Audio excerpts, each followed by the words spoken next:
Welcome to MiConvert. In this tutorial, I will show you how to convert LOS files to DXF format, completely free and online. Open your browser and search for LOS to DXF MiConvert.com.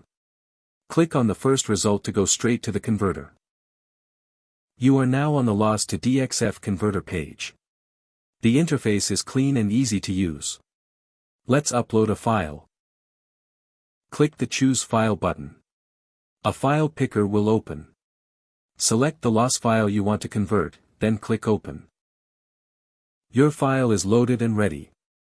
You can see the file name, size, and destination format. Click Convert now to start the conversion. The conversion is in progress. You can see the progress bar moving. This usually takes just a few seconds. Done.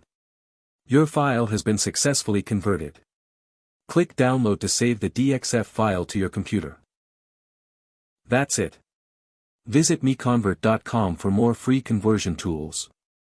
Subscribe for more tutorials. Thanks for watching.